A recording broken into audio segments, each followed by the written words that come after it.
Lucas Kapitulo 4.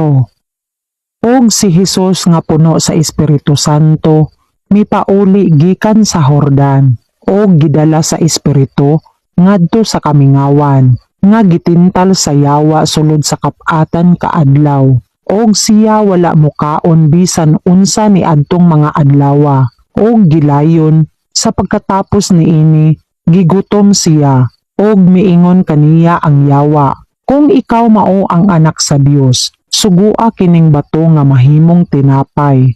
Og mitubag kaniya si Hesus nga nagaingon, nahasulat na, dili sa tinapay lamang mabuhi ang tawo, kundili sa tanang pulong sa Dios. Og siya gidala sa yawa sa usa ka hataas nga bukid, og gipakitaan siya sa tanang mga gingharian sa kalibutan sa makadiyot lamang nga panahon. Og miingon ang yawa kaniya, kanimong igahatag ko ang pagbulot-an niining tanan, og ang himaya nila, kay kini ginatugyan kanako, og igahatag ko kini kang bisan kinsa nga akong buot paghahatagan.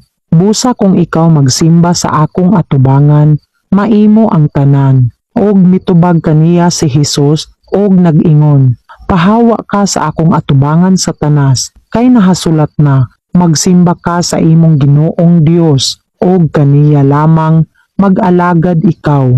Og gidala siya sa Jerusalem, og gitungtong siya sa lantawanan sa templo, og giingon siya, kung ikaw ang anak sa Dios, umambak ka dinhi ngadto sa ubos, kay nahasulat na, magsugo siya sa iyang mga manulunda, mahitungod kanimo nga ikaw pagabantayan nila, og ikaw pagasapnayon nila sa ilang mga kamot, aron dili mahapangdol ang imong tiil sa bato.